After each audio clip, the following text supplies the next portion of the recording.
Hello and welcome to another edition of Motor Cars Enthusiasts. Right off the bat on the old show today, the little Volkswagen Beetle. This is the second generation of the current generation of Volkswagen Beetle.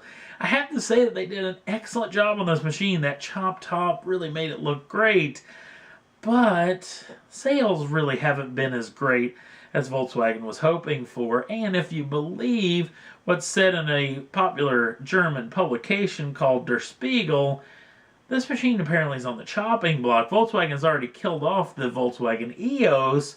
Apparently the Beetle is on its way out as well, which would be a real shame to see this car go by the wayside. We'll keep you in tune if we hear any more about this. A vehicle that will be shown off in the New York Auto Show that's being teased by the folks over at General Motors is the brand new Chevrolet Spark. Now the current generation Spark looks a little EV or hybrid-esque. Very sharp edges, very wonky looking. This looks a lot more traditional. I have to say that the Chevrolet Sonic, just a touch up on the scale in the General Motors portfolio, I think it's a fantastic looking machine, especially in hatchback form. So I cannot wait to see what they have up their sleeve for this particular machine. Hopefully we'll know a whole lot more come the New York Auto Show. Another little offering for the folks over at General Motors was the brand new Chevrolet Bolt that came out of nowhere. Nobody knew this vehicle was coming, and all of a sudden Chevrolet went, wow, here you go. Brand new EV with a very nice range, and not to mention a pretty decent price tag, under $30,000 US. This is going to go head-to-head with the new i3 and Tesla's new offering that's going to come out in the next couple of years. But apparently there's another person who wants to jump in the old sandbox and play, and it's a Ford Motor Company. Apparently they are working on, as we speak, a Bolt competitor that'll hopefully come out later this year, at least in concept form. We'll keep you in tune if we hear any more about that. Next up on the list, well, unless you've lived under a rock, you've probably heard the whole brouhaha situation that's been going on for Jeremy Clarkson versus Top Gear. Now, we're right in the midst of the Top Gear. I think it's season 22, I think is going on right now. In fact, the latest episode was just shown off just Sunday night or Monday night here in the States. And this particular franchise has, well, it's been a juggernaut for the BBC network. It probably makes more money than almost every show that they make dang near put together. But the trick is, Mr. Clarkson, well, he's been in trouble. A lot. In fact, a lot enough that the BBC's put him on a double secret probation deal and told him that this was the last straw. If he does anything else crazy, they were going to get rid of him. And after the past couple of years, you know, that whole Argentinian special with the Falkland Islands thing, and boy, oh boy, that was a big mess, even though the ratings were pretty fantastic for that particular deal. Then you think back a year or two ago with that whole BRZ versus the GT86 when Clarkson says, well, how do you choose between the two of them? Well, let's just go eeny, meeny, miny, mo. You know, I learned that nursery rhyme with catch a tiger by the toe, but apparently a lot of folks, instead of using tiger, use the N-word, which has now got him in a lot of hot trouble as far as a racist style of comment. So, and Mr. Clarkson has never shied away from really offending anybody, from religious to ethnicity to countries to governments to almost anything on this planet. He's pretty much offended in one time, shape, or form. And this is particular what the deal is now. It's kind of tough because nobody knows exactly what took place except for the people that were directly involved.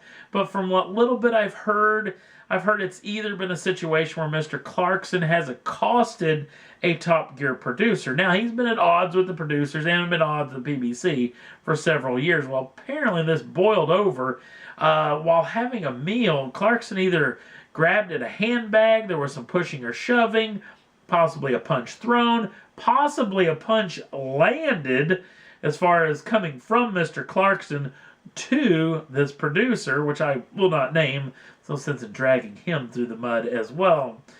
And this particular situation brought some swift justice from the folks over the BBC who have suspended him from doing the Top Gear program, which means, well, Actually, the people who are hurt the most are us, the Top Gear fans, as apparently the last 2 or 3 episodes, depending on who you talk to, of the Top Gear, the latest season of Top Gear, they won't be shown now because all the in-studio stuff is done live, the actual night and the taping of the program. So, yeah, we may never get to see these episodes again. And there is rumors floating around all over the place about what's going on as far as the BBC may be firing Jeremy Clarkson now after doing the investigation. There's actual talks that Jeremy Clarkson is so mad that he's planning on quitting. There's also a little deal where some people have been told that Clarkson just said that, well, I'm just going to have a nice cold pint and wait for this all to blow over. This could be a situation where they may come to an agreement, maybe go ahead and do the last 2 or 3 episodes, ship them off to the world, and then maybe the Top Gear franchise will just die out altogether. Then maybe this deal will get all resolved and Top Gear will go back to doing what they do best. It's a real situation of flux right now. We don't really know just what exactly is going to happen in the future. Again, this franchise is probably getting close to its end anyway. It's just a matter of time before James May, Richard Hammond, and Jeremy Clarkson can do this anymore, just about their ages.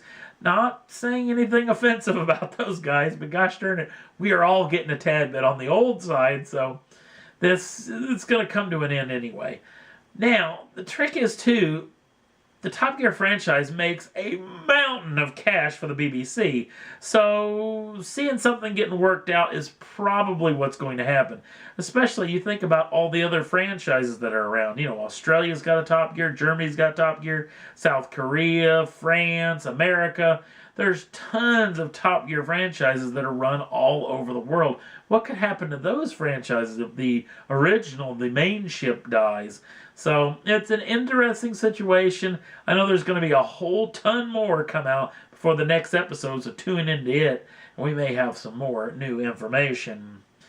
Last up on the list, the folks over at McLaren had a nice little sit-down with the folks over at Car and Driver. This is the head of the New York Auto Show, where apparently this sports series is going to be a new entry-level model under the 650S, which is apparently going to go right head-to-head with the Porsche 911.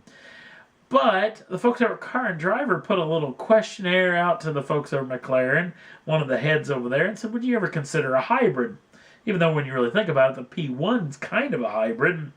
Would you ever do a hybrid? McLaren said absolutely yes. In fact, that's what they're figuring what they're going to do to be able to get around the CO2 emissions, not to mention the CAFE standards or the mile per gallon little situation that's going on. So apparently, and they're talking like within the next 10 years, they may have a whole a whole run at a hybrid setups for all their vehicles, which is pretty doggone entertaining. It'd be interesting to see what McLaren's take on a hybrid would be all about. So we got a lot more exciting stuff coming out of the folks over at Woking, hopefully very soon. And that's all there was that I thought was worth talking about for this edition of Motor Cars Enthusiasts. If you want to jump on over to the Facebook page, links down in the show notes. You can see all the cool stuff we do there every day. Not to mention the if you want to subscribe to the channel, you can do so at any time. Get the first dibs on the brand new shows as soon as they come out. Thanks for watching. We'll see you again real soon.